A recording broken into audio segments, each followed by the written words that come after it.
என்ன என்ன காது கேட்கலையா? நீ காசு குடுக்கறதுக்காக மட்டும்தான் உன் கூட டேட்டுக்கு வந்தேன். இத பாரு, உனக்கு புரியுற மாதிரி சிம்பிளா நான் சொல்றேன். காசை மட்டும் தரேன்னு சொல்லு, நீ எங்க கூப்பிட்டாலும் நான் வரேன்.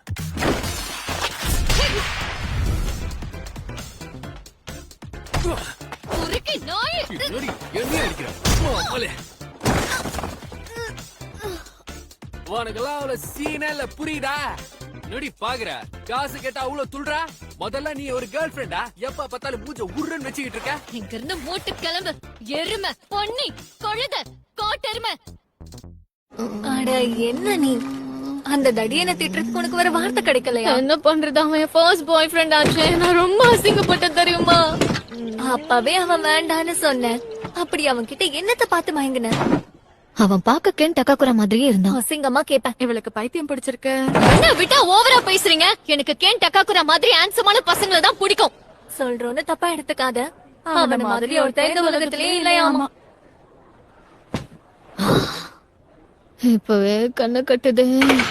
மிஸ்டர் கேன் மாதிரி ஒரு ஆளு வாழ்க்கையில எப்பவுமே வரமாட்டான் போல இருக்கேன்.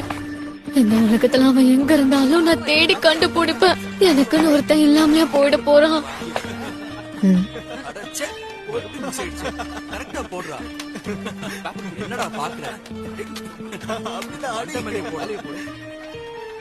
இதுல மேக்னெட் வச்சு அடிப்போமா? அவன் மண்டை உடைய போது பாரு.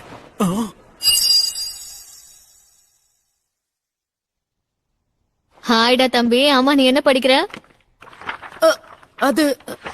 அது வந்து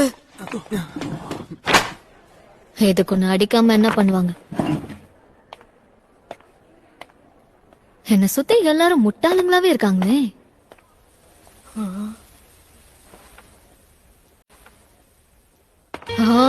எல்லாம் என் தலை எழுத்து. எனக்கு வர கோவத்துக்கு யாராவது மாட்டினாங்கன்னா மண்டையை உடைச்சிருவேன். மிஸ் மோமோ அயாசே, உங்க மனசுல என்ன இருக்குன்னு எனக்கு தெரியும். எது? உங்க மனசுல என்ன இருக்குன்னு எனக்கு தெரியும். இப்ப ஏன் 2 வாட்டியும் அதே சொன்ன? உங்கள மாதிரி ஒரு பொண்ணு என்கிட்ட பேசுறானா அதுக்கு ஒரே ஒரு காரணம் தான் இருக்க முடியும். அது என்னன்னு நான் தெரிஞ்சுக்கிட்டேன். டேய் தம்பி, நீ என்ன பத்தி தப்பா புரிஞ்சிட்டு இருக்க. உன்ன மாதிரி ஆளுங்கெல்லாம் அதுக்கெல்லாம் சரிப்பட்டு வர மாட்டீங்க. மரியாதையா ஓடி போயிடு. நான் சொல்ல வந்ததே வேற. நம்ம பிரசிடென்ட் ஏற்கனவே மார்ஸுக்கு போயிருக்காரு. அது மட்டும் இல்லாம அங்க ஏலியன்ஸும் பாத்துருக்காரு. என்ன ஒளர்ற நீ? நீங்களும் ஒரு அக்கல்ட் ஃபேன் தானே? ஐயோ, எனக்கு இந்த யூஎஃப்ஓஸ் ஏலியன்ஸ் மேலலாம் நம்பிக்கை இல்ல. முதல்ல நான் சொல்றத முழுசா கேளுங்க. இது யுஏபி, அன்ஐடென்டிஃபைட் ஏரியல் பினோமினா. சரி, இப்ப அதுக்கு என்ன பண்ணுன்ற? அதாவது யுஏபிஸ் இருக்கிறதா அமெரிக்கன் மிலிட்டரி கண்டுபிடிச்சிருக்காங்க. ஸ்பேஸ் போர்ஸையும் அனுப்ப போறாங்களாம். ஜப்பானும் ஏரோஸ்பேஸ் டிஃபென்ஸ் போர்ஸ் உருவாக்கி இருக்காங்க. நான் சொல்றது புரியுதா இல்லையா? ஸ்பேஸ்ல போர் நடக்க போகுது. அப்படியா? நல்ல விஷயம். எதை